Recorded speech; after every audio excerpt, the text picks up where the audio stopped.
अपनी अपनी सीटों पे बैठ जाए।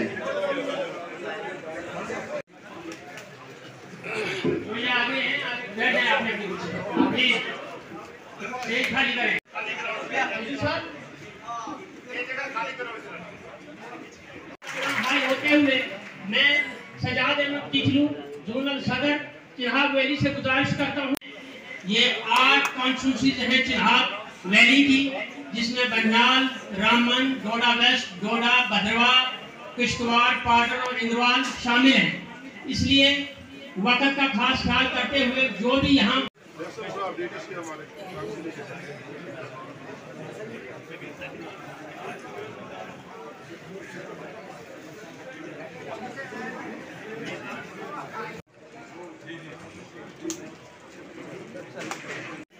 डेयर कमेटी के तमाम ओहदेदारान, ब्लॉक कमेटी के मेंबरान, डिस्ट्रिक्ट कमेटी के मेंबर आए हुए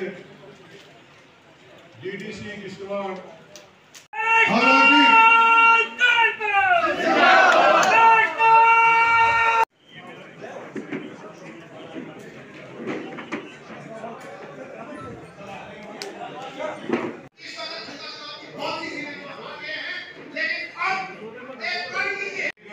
राजगढ़, भद्रवा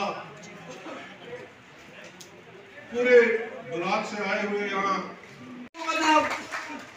अगर आप बोलेंगे मैं नाम भी बोल सकता हूँ कौन कौन मंत्री थे कांग्रेस के, जिन्होंने हम पर रोना, हमारे घर में आके हमको इतना जलील किया। 10 साल 5 साल पहले था। लास्ट पे मैं ज्यादा कुछ नहीं कहूंगा जनाब। सरफरोशी की तमन्ना अब हमारे दिल में है, देखना है जोर कितना हम अभी से क्या बताएं क्या हमारे दिल में है, बताने पे बताएंगे कि हमारे दिल में क्या हजारों गाँव की समस्याएं जो थी अपना का मकाम रहा, का मकाम ये रहा कि पिछला जो इलेक्शन हमने लड़ा, चाहे किसी नुमाइंदे ने भी लड़ा, वो इंडिविजुअल मैंने हर उस कंस्टिट्यूंसी में देखा। मैंने पार्टी नहीं देखी, मैंने उस व्यक्ति को देखा।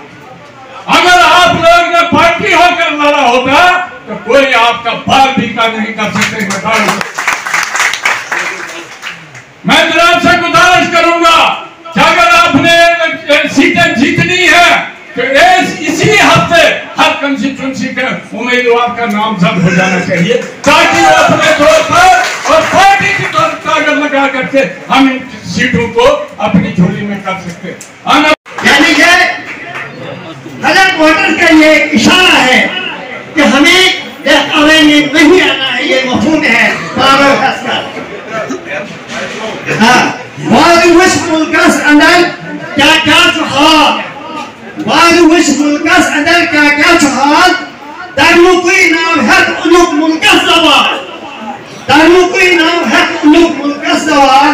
चूट में जितना पानी आता था वो चूट में पानी भरा और वो जहाँ आग लगी थी वहाँ छुपा, वो चक्कर लगाती रही, कभी फिर वहाँ तालाब के बैठ जाए, चूट में पानी भरे और आग बुझाने की कोशिश करे।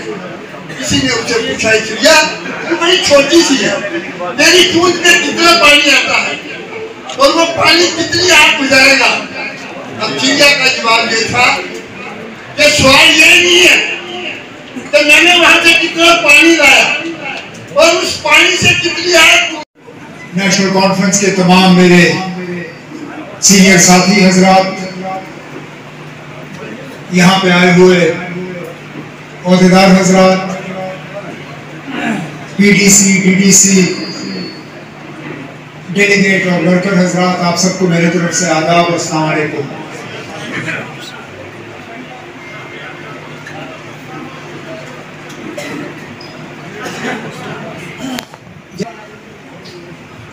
दरअसल मुझे कोई जल्दी नहीं, मैंने तो पहले ही श्रीनगर घर में तय करके उनको कहा था कि 10:30 11 से पहले हम घर पहुंचेंगे नहीं, क्योंकि मैं उम्मीद कर रहा था कि ये मीटिंग 4 साढ़े 4 5 बजे से पहले खत्म नहीं होगा। तो इस बार मजबूरी मेरी नहीं, शायद मजबूरी आप लोगों की है कि हमने वक्त का पूरा इस्तेमाल नहीं किया। अब चलिए आज नहीं कर सके, आइंदा कर लेंगे। मैंने पहले ही सूबाई सदर जनाब रतनलाल गुप्ता से कहा हुआ है कि जैसे ही ये 4 जोन हमारे हैं, चिनाब का आज है, इसके बाद हम रियासी का करेंगे, उसके बाद फिर पंचाल का होगा, आखिर में जम्मू का कंप्लीट करके फिर असेंबली हल्के लेवल पे, असेंबली के कॉन्स्टिट्यूंसी में आके वहां पे एक्सक्लूसिवली अपने तंजीम के साथियों के साथ मुलाकात करके ये सिलसिला हम जारी रखेंगे। और उसमें हमारी कोशिश ये रहेगी कि जिन साथियों ने आज बोला है उनको आखिर में, लेकिन पहले उन साथियों को मौका मिलना चाहिए बोलने का जिनको आज बोलने का मौका नहीं मिला। ये सिलसिला चलता रहे, हमें भी कुछ सुनने का मौका मिले, कुछ सीखने का और कुछ अपनी बात आप सबके सामने रखने का मौका मिले। साहब ने की और बिल्कुल आईपीएल मैच के ओपनिंग बैट्समैन की तरह ना दाएं देखा ना बाएं देखा, ना ये देखा कि उस तरफ से फेंकने वाला फेंकता भी है या नहीं, निकला क्रीज से 10 कदम आगे और बॉल ठोकना शुरू कर दिया। कहा कि जो भी यहाँ हुआ है हमारा कसूर है, हमारी कोताहियां हैं, हमारी कमजोरियां हैं, हमने गलतियां की। और उस वक्त से लेके लगातार जब तक मैं खड़ा मैं इंतजार कर रहा था कि कम से कम वो लिस्ट की तो हम सुने कि कहां पे कमजोरी, कहां पे कोताही, कहां पे गलती, क्या की, आखिर क्या किया हमने कि सजाद किचलू जैसे लीडर मजबूर हुए ये कहने पे कि सारा कुछ हमारा ही कसूर वाले अकॉर्ड में नहीं जाऊंगा। उस वक्त ना मैं सियासत में था, ना उस वक्त के फैसलों में मेरा कोई रोल रहा, लेकिन यहाँ पे और ज्यादा ये शिकायत हमारे पानीहाल के साथियों से आता है। फिर अलायंस में हम पिस गए। अलायंस हमारी मजबूरी थी, आपको नहीं चाहिए था अलायंस, जीत जाते अपनी सीट, आप नहीं जीते तो मेरा क्या कसूर? हमारे 28 एमएलए थे जनाब, सबसे बड़ी पार्टी हमारी थी, आप क्या कह रहे हैं? क्या मैं हुकूमत पकड़ ही नहीं थी? क्या मैं भी एक उनमें से एमएलए था, 27 और थे, मैं 27 को क्या कहता? फिर हम अलायंस नहीं करेंगे क्योंकि उससे शायद किसी एक को नुकसान होगा। हकीकत यह है कि जो आपके साथ बानीहाल में हुआ, मेरे 27 एमएलए ने बिल्कुल यही कांग्रेस के साथ किया। तो जहां हम उन पे उंगली उठाते हैं, वहां पे हमें भी इस बात को तस्लीम करना चाहिए कि हमने भी उनके लिए कोई खास जगह नहीं छोड़ी। अरे ये हमारे लोग तो कम से कम पार्टी के साथ टिके रहे।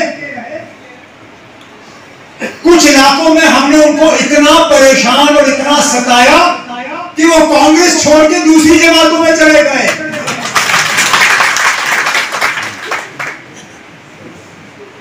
आज भी पता नहीं कहां दरबदर की ठोकरें खा रहे हैं। अरे सजाद साहब यहां बैठे हैं, कोई स्पेस दिया उन्होंने किश्तवाड़ में कांग्रेस को? जहां बॉर्डर था वहां वल्दी नेशनल कॉन्फ्रेंस जिसको कहते हैं, इनके खानदान के खून निकालो तो खून के हर कतरे पे नेशनल कॉन्फ्रेंस लिखा हुआ है। यहाँ पैराशूट वाली सबक सिखाई जाती है। हम अपनी मर्जी से बाहर से लोग नहीं लाते, जब कभी लाते हैं तो मजबूरन लाते हैं क्योंकि हमें नीचे से कोई ऊपर उठते हुए दिखता नहीं है। जब हम लोकल देते हैं उनकी परफॉर्मेंस परफॉर्मेंस ही नहीं रहती। फिर हम दाएं बाएं देख के कोई ना कोई फिर दूसरा हिसाब किताब खोलते हैं। वर्करों को हमारे वर्कर हमारे सिराम हो, आपकी राय को हम ठुकराएंगे नहीं, लेकिन हम भी चाहते हैं कि आप किसी का सहारा बनके हम आगे ना चलें, अपने दम पे मजबूती से हम यहाँ हुकूमत कर सके ताकि तमाम वर्कर जो है उनकी उम्मीदों को कर सके। की गलतफहमी है कि इम्तिहान बहुत आसान है, आसान नहीं कि पता नहीं कोई ऐसी लहर है जिसमें हम सब जो है सेक्रेटेरिएट तक पहुंच जाएंगे। कोई लहर नहीं है, लहर बनानी पड़ती है, लहर तैयार करना पड़ता है, लोगों तक पहुंचना पड़ता है, लोगों को समझाना पड़ता है हम किस चीज के लिए खड़े हैं, हम क्या हासिल करना चाहते हैं। तो फिर यहाँ आपस में आप लोगों को लड़वाने की कोशिश करेंगे, क्योंकि अगर इस तरह जो इनके जुल्म रहे, अगर आप लोगों का ध्यान ज्यादा उस तरफ गया, ये लोग तो अपनी जमानत नहीं बचा पाएंगे।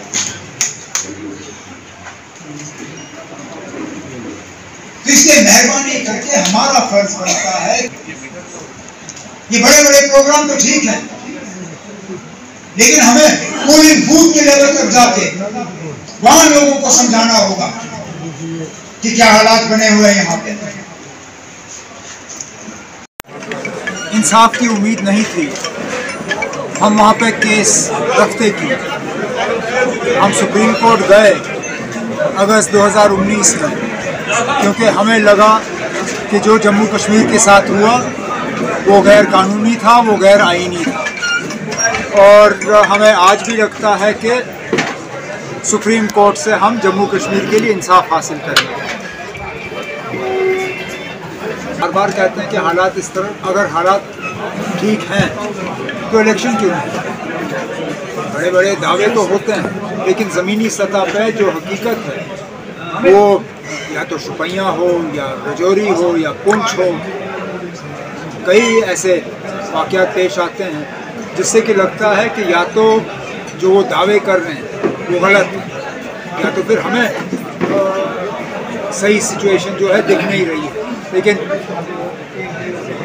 ऐसे ऐसे इलाकों में आज मिलिटेंसी देखने को मिल रही है जिनको पूरी तरह से मिलिटेंसी से साफ़ किया गया था।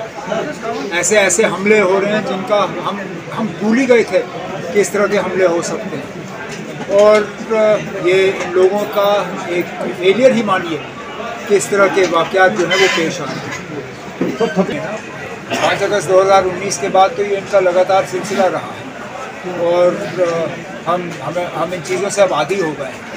अब हमने भी थोड़ा सीखा हुआ है कैसे दाएं बाएं जाके इन चीज़ों का हम मुकाबला करते रहेंगे। ये लोग अपने रिस्ट्रिक्शंस डालेंगे, हम रिस्ट्रिक्शंस के बावजूद अपना काम करेंगे। इनके रिस्ट्रिक्शंस से हमारे और लोगों के बीच जो रास्ता है उसमें कोई कमी नहीं आएगी। सब जो राशन के खिलाफ हैं, ना बिजली देने के खिलाफ हैं, लेकिन कम अज़ कम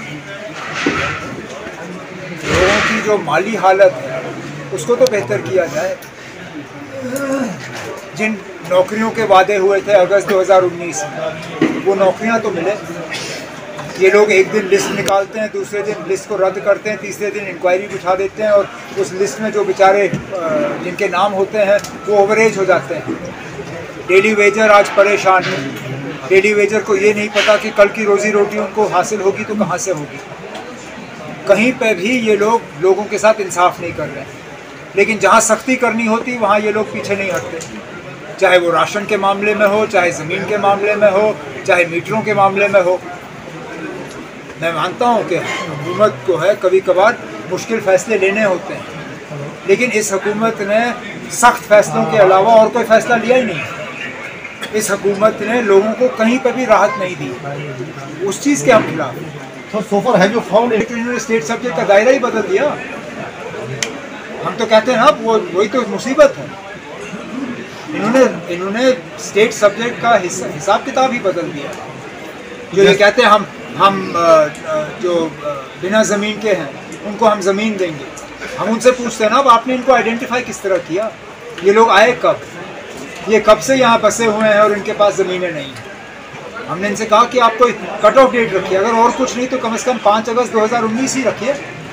जो 5 अगस्त 2019 से पहले यहाँ बसे हुए थे, पहले उनको ज़मीन देने की बात करिए, न सिर्फ वो जो कल के आए हुए होंगे और आज ज़मीन पे क्लेम करेंगे। तभी तो जाके जो पहला सवाल आपका था वो यही था ना कि हम सुप्रीम कोर्ट से क्या उम्मीद लगाए बैठे हैं। हम सुप्रीम कोर्ट से उम्मीद लगाए बैठे हैं कि ये सिलसिला रुकेगा और जम्मू कश्मीर के जो बाशिंदे हैं उनको इंसाफ मिले।